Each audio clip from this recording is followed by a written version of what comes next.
আজি এনডিবিয়ে শান্তিত থাকিব পৰা নাই এনডিবিৰ ক্লোজৰ কোনো এটা সমস্যা সমাধান হোৱা নাই আজিলৈকে কোন কোন এনডিবিৰ সঁচাকৈ সদস্য হয় এইবিলাকে আজি মানে তেনে সিদ্ধান্ত ল'ব নোৱাৰা এনেকুৱা অৱস্থা আছে কেনেকৈ ল'ব পাৰিব তাত আমি জানো এনডিবিয়ে 3000 মানে হ'ব অকল মানে ট্ৰেইনিং লোৱা মানুহ এতিয়া 12000 এনডিবি আহি গ'ল ক'ৰ পৰা আহি গ'ল নিশ্চয় কোনোবা এটা সংগঠনৰ পৰা আহিছে কোনোবাই ইয়াতে মানে আহি পেলাই তেখেতসকলে মানে আজি কাম কৰি আছে তেখেতসকলে পইচা লৈ আছে আমি পাব লগা জেনুইন এনডিবিবিলাকে পাব লগা পইচাখিনি আজি কোনোবা মানুহে চিভিল মানুহে আজি পাই আছে যদিও বিপিএফ চৰকাৰে প্ৰথম কাম বিপিএফৰ কি হ'ব সেইটো আলোচনাৰ মাজেদি এইটো কি কৰিব লাগে কি কৰিব নালাগে আজি 17 বছৰ শাসন ব্যৱস্থাত থকা লিডাৰবিলাকে সঁচাকৈ পাৱাৰ যদি আহে ৰাইজৰ কাৰণে কাম কৰিব আৰু প্ৰমুখ নেতৃত্ব চৰকাৰ কিমান সফল হ'ব বুলি ভাবে কিমান শতাংশ সফল হ'ব নাই এতিয়া আমি জানো আৰু সেইকাৰণে আজি জাতি জনগোষ্ঠী অসমৰ বা বিটিআৰ মানে বিশ্বাসত ল'ব পৰা নাই তেখেতসকলে এটা নেশ্যনেলিষ্ট আপচু নেতা আছিলে তেখেতসকলে আমি জানো অকল আপচুৰ কাৰণেহে চিন্তা কৰিব কোনো জাতি বা জনগোষ্ঠী তেনেকুৱা তেখেতসকলৰ কাম কোনোদিনে নকৰিব আজি এনডিবিৰ কাম কৰা নাই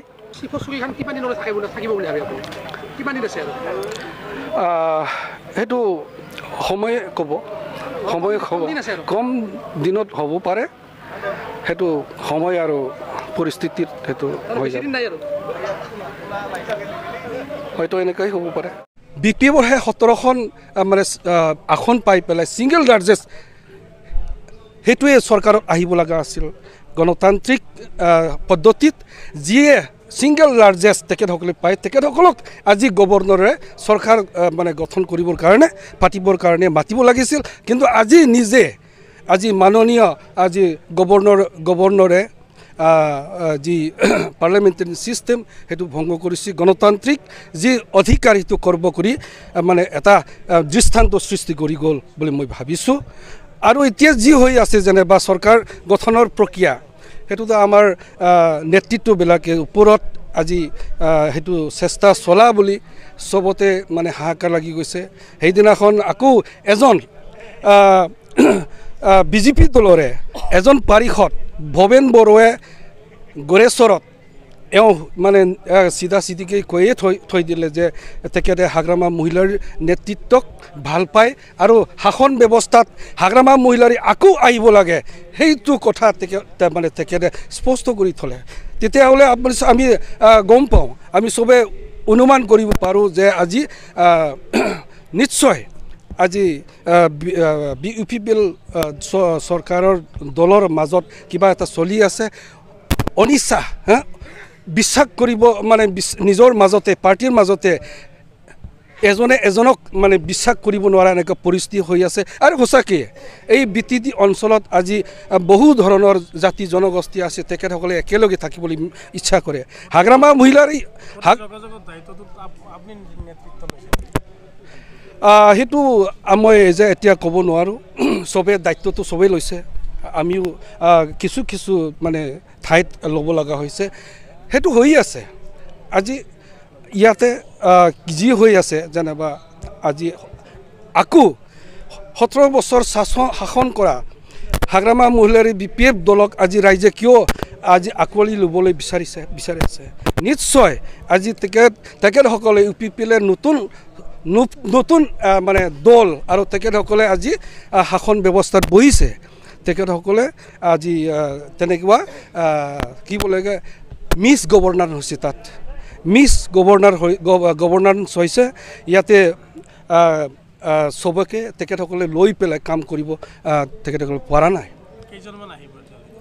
সেইটোৰ বিষয়ে আজি ওপৰ লেভেলত সেইটো চলি আছে মই সেইটো ক'বলৈ নাযাওঁ কিন্তু কিবা কিবি হৈ আছে সেইটো আমি চবে এতিয়া মানে জ্ঞাত হৈ আছে চেণ্ট্ৰেল বিপিএফৰ 9 সংখ্যক কাৰ্যনিৰ্বাহক মিটিং আছিল তাত মই উপস্থিত হৈছোঁ ময়ো বিপিএফৰ চেণ্ট্ৰেল কেন্দ্ৰীয় দলৰে এজন সাংগঠনিক সম্পাদক হৈ কাম কৰি আছোঁ সঁচাকৈ এটা এই গণতান্ত্ৰিক দেশত চবে ৰাজনৈতিক পাৰ্টি বা দলসকলে পাৱাৰত আহিবলৈ বিচাৰে 2020 চনত 27 তাৰিখ জানুৱাৰীত যেতিয়া চুক্তি হ'ল তাৰ পিছত যি দুটাকৈ ইলেকশ্যন হ'ল BTC ইলেকশ্যন আৰু এছেম্বলি ইলেকশ্যন তাৰ পিছত আজি এই যি চুক্তি হ'ল ইয়াৰ পিছত যি ৰাজনৈতিক যি